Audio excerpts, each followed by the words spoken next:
Haleluya, shalom. Saya ucapkan bagi kita semua selamat pagi menjelang siang. Kembali lagi kita berkumpul. Kita akan melaksanakan ibadah kita walaupun secara online, tapi saya percaya kuasa Tuhan tetap sama, hadiratnya tetap sama melawat setiap kita. Saya juga percaya setiap kita yang menonton ini dalam keadaan sehat. Haleluya, puji Tuhan.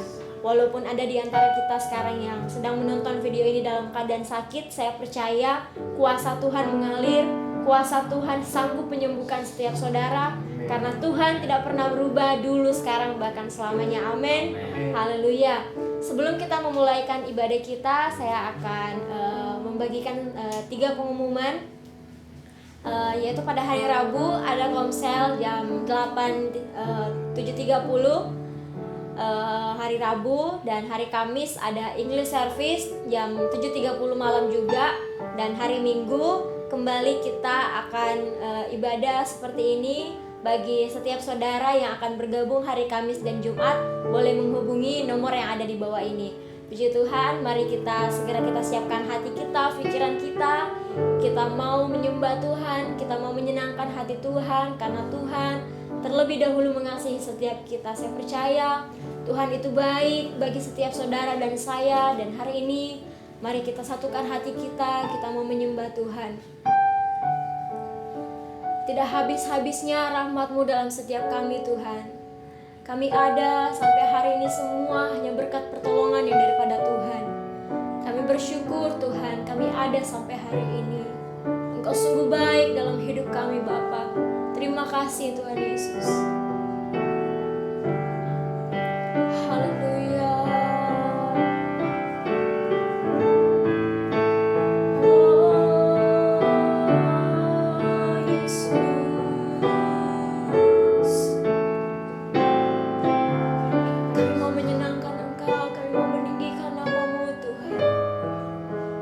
Besar setiamu bagi setiap kami, Tuhan.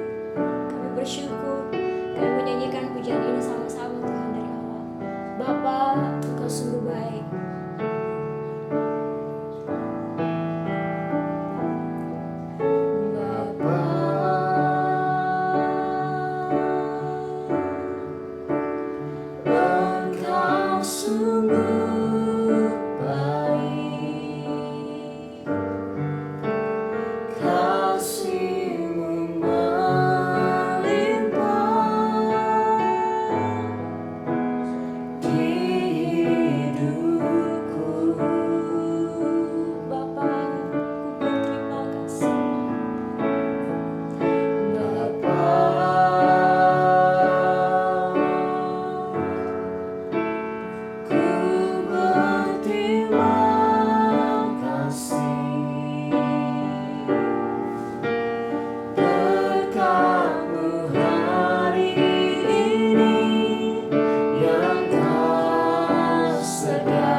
jemaat-jemaat-Mu Tuhan. Apapun yang kami alami saat ini, hari ini kami percaya kemenangan itu sudah Kau berikan bagi kami Tuhan. Kemenangan itu sudah kami terima dan kami bersyukur dan kami berterima kasih kepadamu Tuhan. Kau yang memberkati setiap kami Bapa. Oh haleluya, haleluya.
kita akan mendengarkan firman Tuhan yang akan disampaikan oleh hamba-Nya.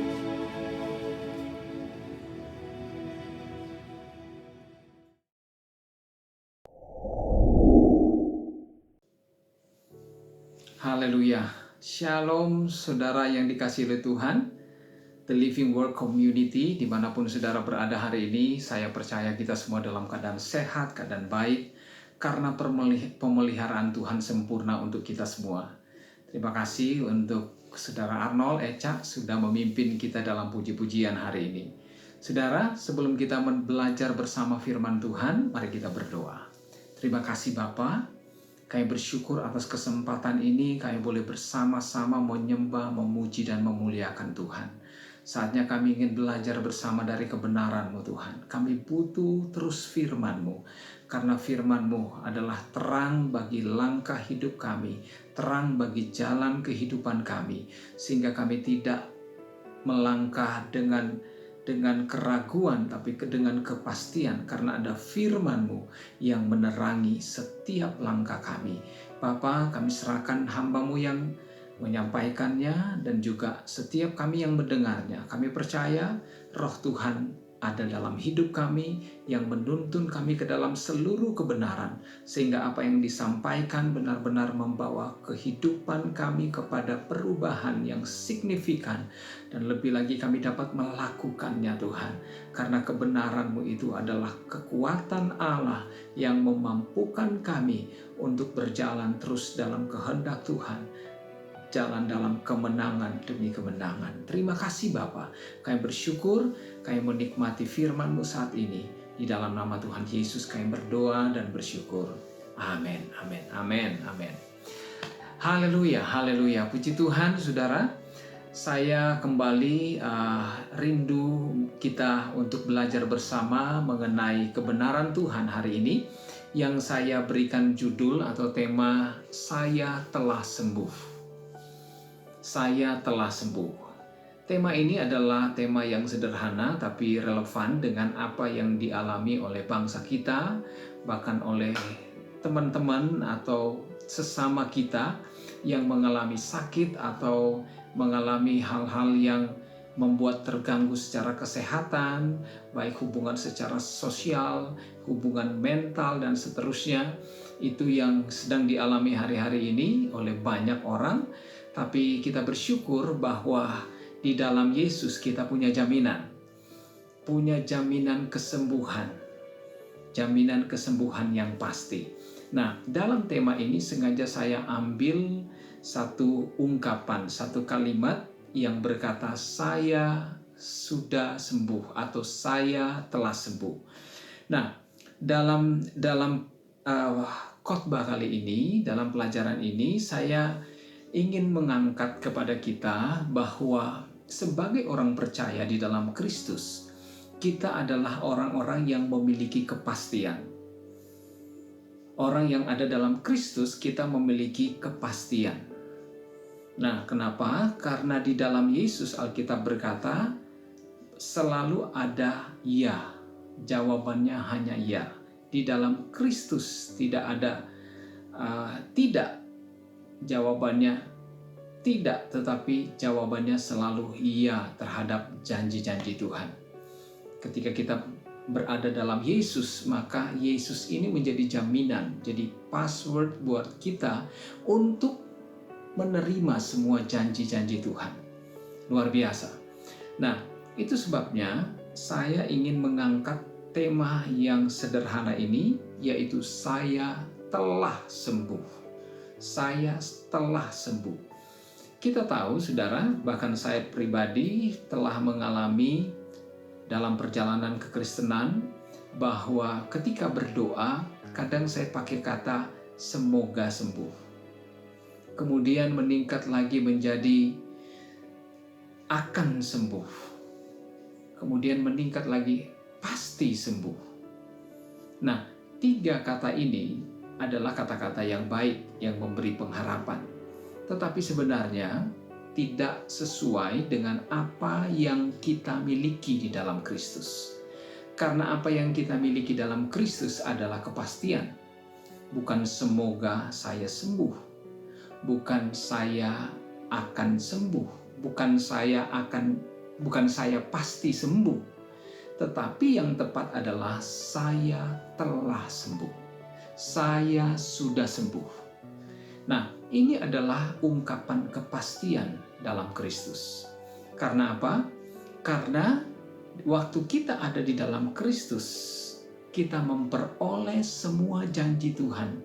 Kita memiliki semua apa yang sudah dikerjakan Yesus di atas kayu salib.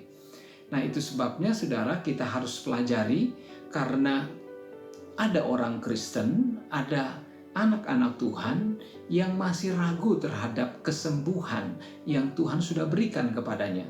Sehingga mereka berkata bahwa, oh nanti Tuhan tolong, ya, Tuhan pasti sembuhkan, atau Tuhan akan sembuhkan.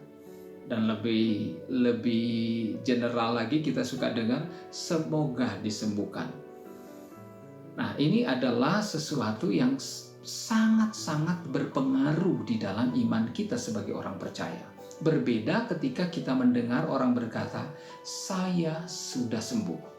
Walaupun dia dalam keadaan sakit, dia berkata, saya sudah sembuh.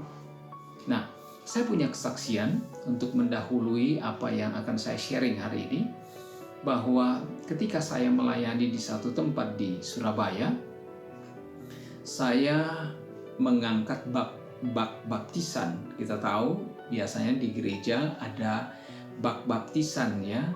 Nah, letak bak baptisan waktu itu ada di pastori, rumah hamba Tuhan. Waktu saya mau angkat besi penutupnya, tutup dari bak baptisan itu, saya mengangkat dengan posisi badan yang salah. Karena saya menggunakan kekuatan tulang belakang, membungkuk seperti itu, sehingga waktu saya angkat sekuat tenaga, tulang belakang saya itu berbunyi seperti retak, bunyi. Dan waktu saya lepas, karena tulang belakang saya bunyi dan kemudian sakit, saya mau berdiri tegak itu sulit sekali dan sakit, benar-benar sakit. Sehingga sejak itu saya duduk. Kalau saya duduk saja di kursi seperti ini, waktu saya berdiri, saya harus perlahan-lahan sampai saya bisa tegak. Butuh beberapa menit untuk kemudian saya bisa tegak dan kemudian berjalan normal. Apalagi kalau berlutut, ya tidak bisa, rasanya susah sekali. Nah, apa yang terjadi? Saya berpegang kepada janji Tuhan bahwa Tuhan sudah sembuhkan kita. Bukan pasti sembuhkan, bukan semoga disembuhkan, tetapi pasti disembuhkan.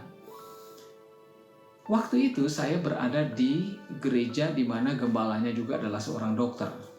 Jadi dia sangat memahami anatomi dari tubuh manusia, sehingga dia berkata bahwa di tulang belakang ini punya elemen-elemen yang sangat penting. Ada aliran sel darah putih, dan itu harus betul-betul ditangani dengan baik. Itu perlu dioperasi, itu sangat penting loh. Itu nanti kalau tidak dirawat dengan baik, bisa mendatangkan kelumpuhan atau bisa juga buta. Mendengar itu rasanya takut sekali. Tetapi saya tanya kemudian, bagaimana kalau operasi, bagaimana? Ya itu pun 50-50 katanya. Puji Tuhan kalau berhasil, kalau enggak ya bisa lumpuh atau buta. Wah, itu semuanya bukan sesuatu yang enak untuk kita pilih. Dan apa yang terjadi sebagai anak Tuhan, saya hanya percaya. Saya berdoa, saya tumpang tangan dan berkata, Tuhan terima kasih, saya sudah sembuh. Saya berdoa satu kali, saya minta ampun karena itu kesalahan saya, bukan Tuhan yang kasih, bukan Tuhan yang izinkan itu terjadi. Tetapi itu terjadi karena kesalahan saya. Nah, apa yang terjadi? Saya kemudian berdoa 1 minggu belum ada perubahan. 1 minggu 2 hari tidak ada perubahan. Terus dan tetap masih sakit. Tapi apa yang ada di hati saya tetap teguh berkata, terima kasih Tuhan, saya sudah sembuh. Saya telah sembuh. Saya perkatakan terus itu. Kenapa? Karena memang itulah yang sudah terjadi dalam roh kita.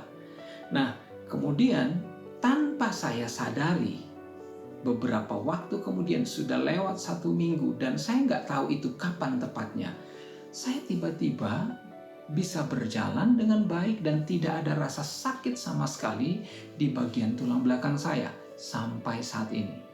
Sama sekali tidak ada rasa sakit. Kenapa itu bisa terjadi? Karena saya belajar untuk percaya kepada perkataan firman Tuhan. Dan saya banyak mendengar banyak kesaksian tentang orang-orang yang berpegang kepada apa yang sudah ditebus, yang sudah dilakukan Yesus di atas Kalvari, di kayu salib, yang akhirnya mendatangkan kesembuhan kepada mereka. Nah, mari kita belajar bersama, saudara, dalam firman Tuhan ini. Ayat pertama yang saya angkat di dalam Galatia 3 ayat yang ke-13, dia katakan begini: Kristus telah menebus kita dari kutuk hukum Taurat dengan jalan menjadi kutuk karena kita, sebab ada tertulis, terkutuklah orang yang digantung pada kayu salib. Nah, di ayat ini kita melihat bahwa Kristus telah menebus kita dari kutuk hukum Taurat. Apa sih kutuk hukum Taurat itu? Kutuk hukum Taurat ada 3 hal besar di dalamnya. Ada kutuk kematian kekal, ada kutuk kemiskinan, dan ada kutuk sakit penyakit. Nah, 3 ini betul-betul mengikat setiap orang yang ada di dalam dosa. Semua manusia yang jatuh dalam dosa berada dalam kutuk ini. Karena ketika orang tidak bisa melakukan hukum Tuhan, hukum Taurat, ya, waktu hukum Taurat itu datang, maka semua orang yang tidak bisa melakukannya berada otomatis dalam hukuman itu. Karena itu ada perjanjian antara orang Israel dengan Allah Bapa di sorga. Nah, apa yang terjadi kemudian? Ketika setiap orang berusaha untuk memenuhi tuntutan hukum Taurat, tidak ada satupun yang dapat memenuhinya. Sehingga kita tahu Yesus datang dan kemudian memenuhi semua tuntutan hukum Taurat, dan kemudian semua kutuk itu telah diputuskan di atas kayu salib. Telah diputuskan oleh Yesus. Sehingga setiap kita yang percaya kepada Tuhan, setiap orang-orang yang ditebus oleh darah Yesus, kita punya hak penuh. Karena Tuhan Yesus mati untuk kita. Dia mati sebagai kita. Yesus mati sebagai kita. Jadi ini satu demonstrasi kasih yang luar biasa dari Allah Bapa menunjukkan kasih-Nya kepada kita. Ia menempatkan kita kepada posisinya. Ia mengambil posisi kita dan kemudian Dia menukarkan posisinya dengan kita. Luar biasa. Dia ambil kita yang harusnya dihukum, kita yang harusnya mati, tapi Yesus yang ambil semua itu. Nah, dalam Galatia 3 ayat 26 dan 27 dia katakan, sebab kamu semua adalah anak-anak Allah karena iman di dalam Yesus Kristus. Karena kamu semua yang dibaptis dalam Kristus telah mengenakan Kristus. Nah, setiap orang yang percaya kepada Yesus adalah orang-orang yang sudah dibaptis di dalam Kristus. Orang-orang yang sudah dibaptis, sudah ditenggelamkan di dalam Kristus. Semua kita itu mengenakan Kristus. Sehingga jika Bapa melihat kita, Bapa melihat Yesus. Bukan melihat saya, tapi Bapa melihat Yesus. Kebenaran Yesus itu menjadi kebenaran kita. Kita telah mengenakan kebenaran itu. Nah, di atas kayu salib, kemudian Tuhan memberikan kita berkat yang luar biasa. Dalam Efesus 1 ayat 3 dikatakan begini, terpujilah Allah dan Bapa Tuhan kita Yesus Kristus, dalam Kristus telah mengaruniakan kepada kita segala berkat rohani di dalam sorga. Segala berkat rohani di dalam sorga itu telah dicurahkan kepada kita di dalam Yesus. Nah, di antaranya adalah kesembuhan. Nah, kita akan lihat. Dalam 1 Korintus 6 ayat 11 dikatakan, tetapi kamu telah memberi dirimu disucikan, kamu telah dikuduskan, telah dibenarkan dalam nama Tuhan Yesus Kristus dan dalam Allah kita. Jadi kita melihat di sini 1 Korintus 6 ayat 11 menjelaskan bahwa apa sih berkat di dalam sorga yang telah dicurahkan kepada kita? Berkat apa sih itu? Tadi, tiga kutuk besar dari hukum Taurat itu sudah dipatahkan oleh Tuhan Yesus, dan ia menggantikannya dengan semua atribut yang ada pada Yesus diberikan kepada kita, diberikan kepada saudara dan saya. Ia memberikan kita kesuciannya, kekudusannya, kebenarannya. Dia kenakan itu kepada kita, sehingga kita sekarang memiliki kebenaran Kristus. Nah, waktu kita memiliki kebenaran Kristus, maka setiap kita juga memiliki apa? Di dalam Roma 8 ayat 11 dikatakan, Roma 8 ayat 11, dan jika roh Dia yang telah membangkitkan Yesus dari antara orang mati diam di dalam kamu, maka Ia yang telah membangkitkan Kristus Yesus dari antara orang mati akan menghidupkan juga tubuhmu yang fana itu oleh rohnya yang diam di dalam kamu. Lihat, kita melihat di sini ada step yang lebih spesifik yang disebut. Kita, firman Tuhan katakan, sudah dibenarkan, dikuduskan, disucikan. Ya, waktu kita lahir baru, roh kita itu betul-betul dibaharui, brand new. Dan yang kemudian yang terus diperbaharui terus-menerus adalah jiwa kita. Kemudian tubuh kita lama-lama bisa menyesuaikan kehendak, keinginannya, semuanya itu menyesuaikan dengan roh kita yang sudah diperbaharui. Makanya Tuhan ingin kita hidup dipimpin oleh roh. Dalam Roma 8 ayat 11 ini dikatakan, Ia dan roh Dia yang telah membangkitkan Yesus dari antara orang mati diam di dalam kamu. Wah. Roh yang ada di dalam kita inilah yang menjadi jaminan terhadap semua janji Tuhan. Makanya dia katakan seterusnya, yang telah membangkitkan Kristus dari antara orang mati akan menghidupkan juga tubuhmu yang fana itu oleh rohnya yang diam di dalam kamu. Jadi tubuh kita ini dibangkitkan. Karena apa? Ada roh Tuhan di dalam kita. Ada roh yang dahsyat, roh yang dimiliki Yesus waktu ada di dunia ini, sekarang ada diam di dalam kita. Itu sebabnya Tuhan ingin kita percaya sungguh bahwa kita telah sembuh. Kita sudah sembuh. Nah, situasi hari-hari ini kita tahu banyak orang yang butuh kesembuhan. Tapi ada yang belum mengerti bahwa waktu ia sakit, doanya itu bukan minta kesembuhan. Tuhan sembuhkan saya, bukan seperti itu. Tuhan tolong saya.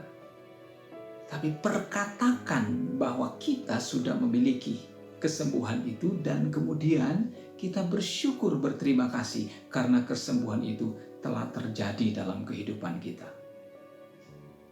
Ingat, kita hidup di dunia ini ada dua kebenaran. Kebenaran natural dan kebenaran supranatural. Kebenaran natural itu ini yang fisik, yang sementara, yang kasat mata. Kita bisa rasa, kita bisa dengar secara fisik.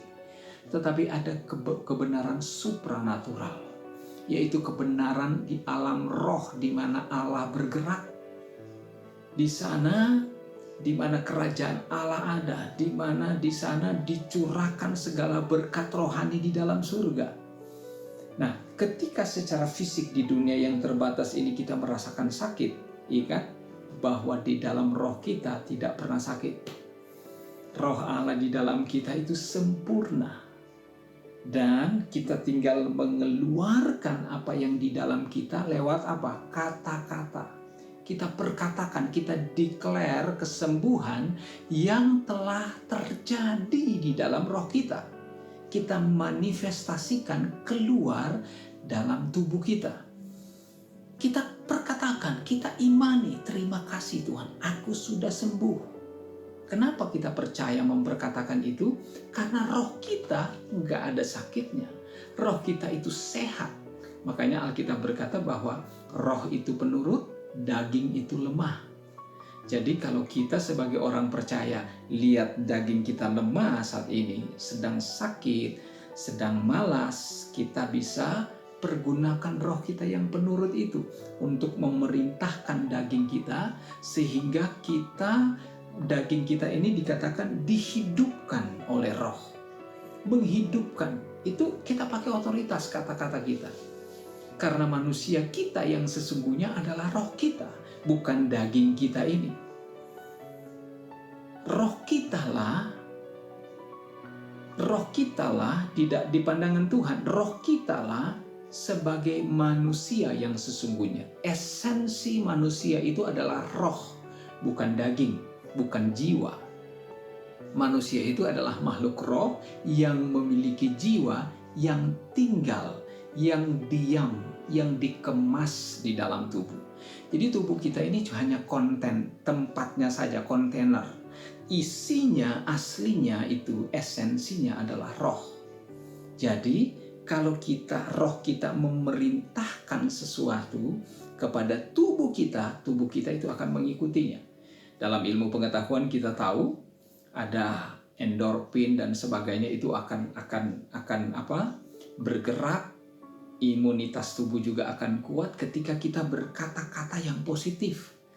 Nah, itu dalam pelajaran ilmu pengetahuan, ilmu jiwa. Apalagi ini kalau kita bicara tentang sesuatu yang sesungguhnya, yaitu kebenaran supranatural. Nah, ketika kita melihat kebenaran naturalnya, kita lemah, kita sakit, mari kita belajar untuk mendeklarasikan, mengeluarkan apa yang terjadi dalam kebenaran supranatural kita, yaitu roh kita yang hidup dan berkuasa, yang kuat, yang mulia, yang sanggup untuk menghidupkan tubuh kita. Kita perkatakan itu, maka itu pasti terjadi. Itu pasti terjadi. Kita imani, kita yakin itu sudah terjadi. Amin. Saudara, dalam Yohanes 5:24, apa yang dikerjakan Tuhan lewat kayu salib kepada kita, Yohanes 5:24, aku berkata kepadamu, sesungguhnya barang siapa mendengar perkataanku dan percaya kepada Dia yang mengutus aku, ia mempunyai hidup yang kekal dan tidak turut dihukum, sebab ia sudah pindah dari dalam maut ke dalam hidup. Lihat, banyak hal yang dilakukan oleh berkat rohani itu. Berkat rohani yang dicurahkan oleh Tuhan dalam kehidupan kita karena kematiannya di kayu salib. Di antaranya di sini dikatakan memindahkan kita. Waktu kita percaya Yesus, kita pindah dari dalam maut ke dalam hidup. Semua kita adalah orang-orang pindahan. Dan ini telah terjadi. Telah terjadi. Dalam Efesus 2 ayat 6 dikatakan, dan di dalam Kristus Yesus ia telah membangkitkan kita juga dan telah memberikan tempat bersama-sama dengan Dia di sorga. Jadi kita saat ini, saudara, secara rohani sedang duduk bersama-sama dengan Yesus di sorga. Karena kita adalah tubuh Kristus. Kita adalah tubuh Kristus. Tidak mungkin Yesus duduk di atas di sorga hanya kepala saja. Kepala doang. Tidak mungkin. Pasti duduk dengan tubuhnya. Nah, sekarang siapa tubuhnya? Saudara dan saya, kita tubuhnya. Jadi secara rohani, kita berada dengan Yesus di sorga. Tapi secara jasmani, kita masih ada, masih Tuhan pakai kita menjadi alat untuk menjadi perpanjangan Yesus di muka bumi ini, menyatakan kabar sukacita, kabar keselamatan kepada banyak orang. Nah, saya mengingat saudara, ada 10 orang kusta yang terdapat dalam Lukas 17 ayat 12 sampai 18. Saudara kalau ingat cerita itu, di sana 10 orang kusta ini datang kepada Yesus. Dari jauh mereka berteriak, Tuhan Yesus, kasihanilah kami. Apa yang terjadi dengan mereka? Apa respon Yesus? Kemudian Tuhan Yesus berkata kepada mereka, pergilah kamu tunjukkan dirimu kepada imam. Kalau dipikir sejenak, ini perintah yang tidak masuk akal. Kenapa? Karena mereka dalam keadaan sakit. Kalau mereka dalam keadaan sakit, tidak mungkin mereka berhadapan dengan imam-imam. Jangankan dengan imam, Waktu mereka mau keluar saja, mereka berjalan saja, mereka harus berteriak, najis, najis. Mereka harus menutupi kepala mereka dengan selubung dan kemudian berteriak, najis, najis. Sehingga orang tahu dan tidak akan mendekati mereka. Karena orang kusta identik dengan orang yang dikutuk dan mereka harus diisolasi. Ya, istilah isoman kita baru tahu 2 tahun ini, tetapi di Israel setiap orang yang kena kusta sudah isoman, mereka isolasi mandiri, dan mereka diisolasi dan tidak bisa berjumpa dengan keluarga, dan mereka terpisah dengan kehidupan sosial, terpisah secara emosional, mereka terpisah bahkan dengan bagian tubuh mereka mulai terpisah. Ada yang mulai copot, ya, kaki, kemudian mungkin telinga, selama-kelamaan, dan akhirnya seluruh hidup mereka terpisah dengan roh mereka. Jadi itu satu-satu dianggap sebagai kutuk karena begitu menderita kalau orang kena kusta, terpisah. Tetapi apa yang terjadi dengan mereka? Tuhan bilang, perlihatkan dirimu kepada imam. Kalau kita lihat dari sisi Yesus, Yesus melihat mereka sudah sembuh. Yesus sebenarnya mau bilang, kamu telah sembuh. Karena Tuhan Yesus bilang, tunjukkanlah dirimu kepada imam. Yesus sebenarnya mau berkata, kamu telah sembuh. Karena kamu datang kepadaku, kamu beriman kepadaku, minta tolong kepadaku, kamu tunjukkanlah dirimu kepada imam. Saudara bisa lihat di dalam Imamat 14 ayat 2 dan 3, saudara akan lihat di situ, menjadi hukum di Israel, kalau orang kusta sudah alami kesembuhan, dia harus menunjukkan diri kepada imam. Dan kemudian imam akan keluar, memeriksa sekujur tubuhnya, dan kemudian memastikan bahwa oke, kamu sudah sembuh. Sekarang kamu ambil korban, ambil binatang dipersembahkan sebagai ucapan syukur, dan seterusnya. Nah, waktu dulu saya tidak mengerti apa ini. Ternyata Yesus adalah sumber kehidupan, adalah dokter di atas segala dokter. Dia tahu bahwa di dalam kehidupan kita, di dalam kehidupannya, waktu itu dalam kehidupan Yesus, ketika orang datang mencari pertolongan, mereka pasti temukan, mereka akan dapatkan kesembuhan itu. Nah, waktu mereka datang, Yesus langsung bilang, kamu sudah sembuh, sekarang pergi perlihatkan. Dan luar biasa, 10 orang ini, mereka tidak berargumen dengan Tuhan, kasih tahu mengenai hukum-hukum yang melarang mereka. Kalau mereka kusta sekarang, mereka tidak berpikir seperti itu. Mereka langsung mengikutinya, mereka taat. Dan dalam ketaatan mereka inilah Alkitab berkata, di tengah jalan mereka kemudian sembuh semuanya, 10 orang. Nanti saudara baca di dalam Lukas 17 ayat 12 sampai 18. Di situ jelas sekali mereka semuanya sembuh. Ayat 17 saya akan baca dan 18. Lalu Yesus berkata, bukankah 10 orang tadi semuanya telah menjadi tahir? Telah menjadi tahir. Di manakah yang 9 orang itu? Tidak adakah di antara mereka yang kembali untuk memuliakan Allah selain daripada orang asing ini? Nah, saudara yang dikasihi Tuhan, kita sebagai orang percaya harus memiliki hal ini dalam kehidupan kita. Kita punya keyakinan bahwa di dalam Yesus semuanya pasti kita telah disembuhkan.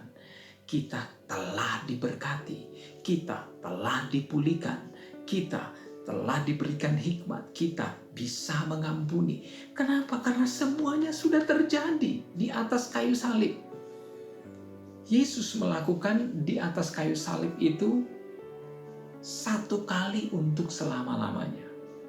Jadi kalau kita percaya kita telah diselamatkan, dengan cara yang sama, dengan kualitas iman yang sama, kita juga percaya kita sudah disembuhkan.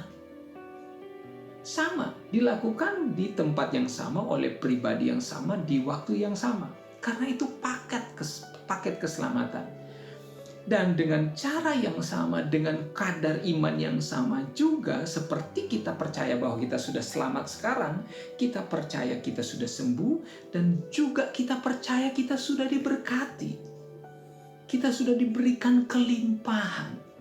Berkat itu sudah dicurahkan karena Tuhan sudah memutuskan kutuk kemiskinan.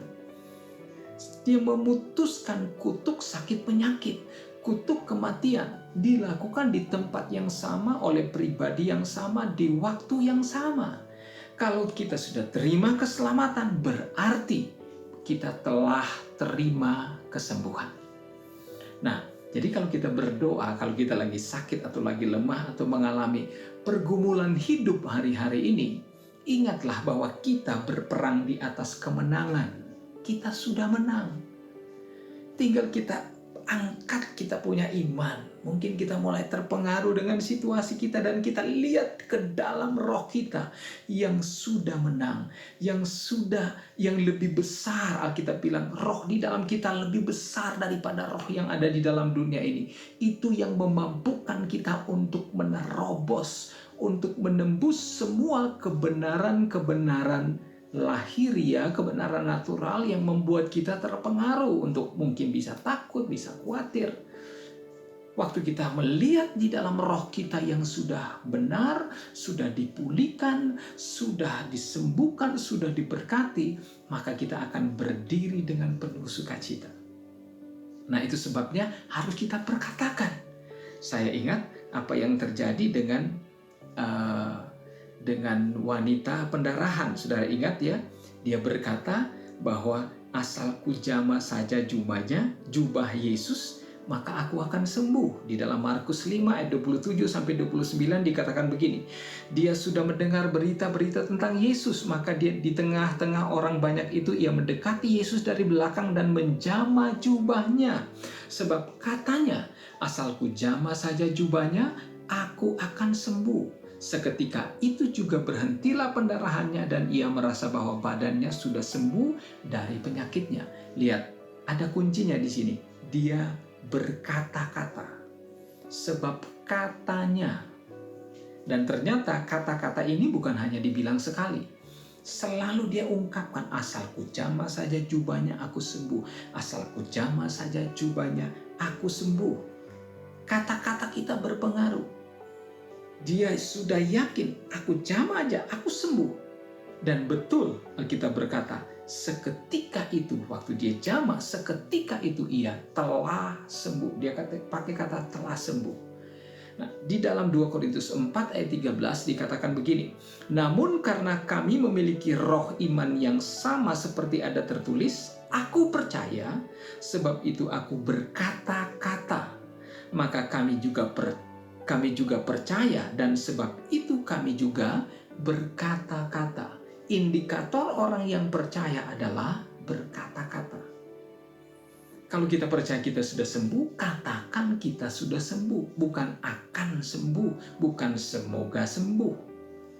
Kalau kita sudah diberkati, kalau kita sudah ditolong, kalau kita sudah diberikan jalan keluar, kalau kita, semua itu telah terjadi. Jadi kita harus ubah konsep kita berdoa juga. Kita harus ubah.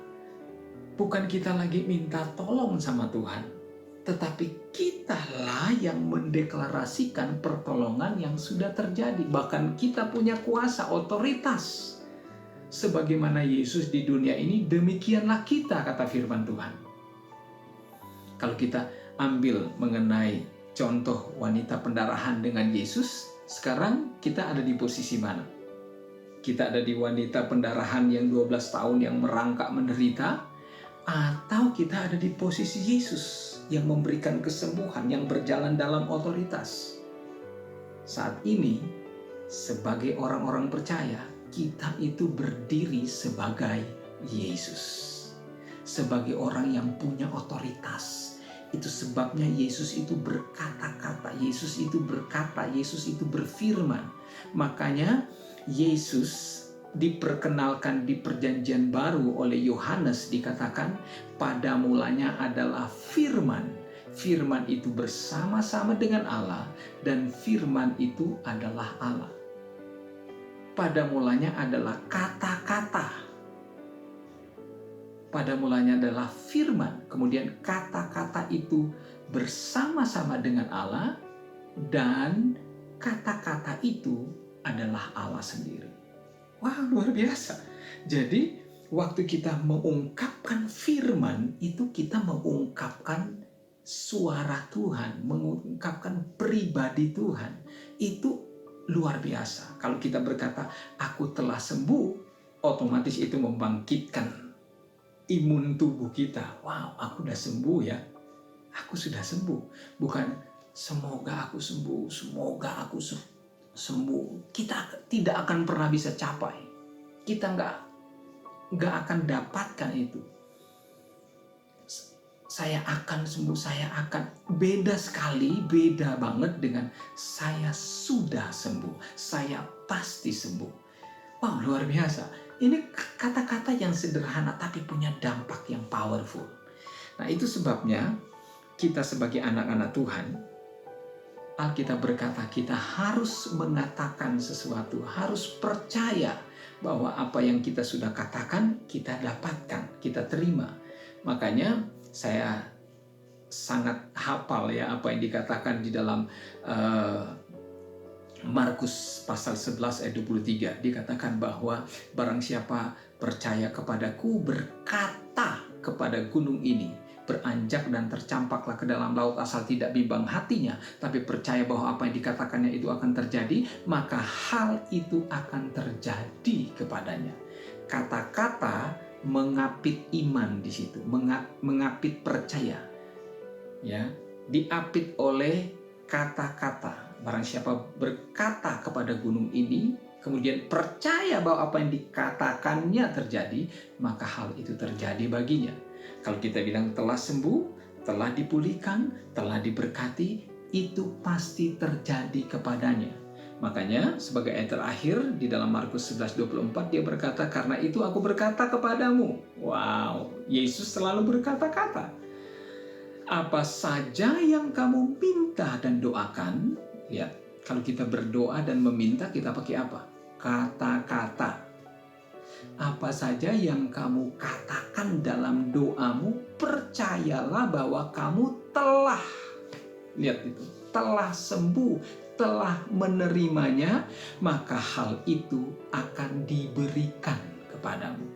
Jadi kita terima dulu dengan iman kita, baru prosesnya itu akan termanifestasi dalam tubuh kita.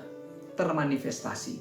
Tapi yang pasti, yang utama, yang mendasari kita untuk kita melihat janji Tuhan adalah itu telah terjadi, telah disembuhkan, telah dipulihkan. Maka itu apa ada yang seketika seperti wanita pendarahan, ada yang proses, tetapi yang pasti kita sudah sembuh, kita sudah dipulihkan, kita sudah diberkati. Mari kita berdoa. Terima kasih Bapa, kami bersyukur untuk kebenaran-Mu. Kami percaya setiap kami anak-anak-Mu telah diberikan semua janji Tuhan. Sudah kami miliki dalam roh kami. Dan biarlah Tuhan kebenaran ini menjadi pengingat juga bagi kami untuk kami mengeluarkan, untuk kami memanifestasikan apa yang ada, yang sudah terjadi di dalam kebenaran supranatural kami untuk nyata Tuhan di dalam kehidupan jiwa, kehidupan daging kami, sehingga nyata dalam tubuh kami. Kami sudah mendengar firman-Mu bahwa roh itu menghidupkan tubuh kami yang lemah ini, dan kemudian menyehatkannya, memulihkannya, memberkatinya. Terima kasih Bapa. Kami bersyukur buat kebenaran-Mu. Biarlah roh-Mu terus menjabarkan ini kepada kami semua. Kami bersyukur, kami sambut kebenaran ini, kami melakukannya dengan kekuatan roh Tuhan yang ada dalam kami. Dalam nama Yesus kami berdoa dan bersyukur. Amin, amin. Puji Tuhan saudara, kita bersyukur untuk firman Tuhan. Tuhan Yesus memberkati kita semua. Haleluya. Shalom, shalom. Semua keluarga TLW yang diberkati, dimanapun kita berada, saya percaya Bapak Ibu semua ada di rumah dimanapun, tadi sudah mendengar kebenaran firman Tuhan dan pasti semua diberkati. Amin. Hari ini kita akan tutup ibadah kita ini. Mari sama-sama saya ajak kita untuk berdoa. Bapa kami yang di dalam kerajaan sorga, Engkau Allah yang luar biasa, dahsyat. Kami memuji dan menyembah Engkau ya Tuhan. Engkaulah Tuhan dan Raja kami. Bapa, terima kasih. Kami mengagungkan, kami membesarkan, kami memuliakan Engkau ya Tuhan. Engkau Allah yang penuh kasih. Engkau yang sudah menyampaikan firman dan disembuhkan orang-orang. Terima kasih Bapa. Kami percaya Tuhan kalau saat ini kami semua dalam penjagaan perlindungan-Mu yang sempurna. Dan jika ada di antara saudara-saudara kami yang saat ini mendengarkan pada siang hari ini dan sedang dalam kondisi yang kurang fit, tidak sehat atau apapun ya Bapa, kami berdoa saat ini juga di dalam nama Tuhan Yesus Kristus, oleh bilur-bilur Yesus mereka semua sembuh. Kami nyatakan kesembuhan, kemenangan, kekuatan, kesehatan itu ada di dalam kehidupan setiap anak-anak-Mu, dan penjagaan perlindungan-Mu sempurna bagi kami semua. Terima kasih Bapa. Dan saudara-saudaraku yang kekasih, terimalah berkat dari Allah Bapa, cinta dan kasih sayang dari Tuhan Yesus Kristus, penyertaan, penjagaan, perlindungan, hikmat dari Allah Roh Kudus, menyertai kita mulai pada hari ini sampai Maranatha, Tuhan Yesus datang pada kali yang kedua. Di dalam nama Tuhan Yesus Kristus. Haleluya. Amin. Sampai ketemu nanti di minggu yang akan datang. Tuhan memberkati. Stay blessed, stay healthy. Blessing. Amin.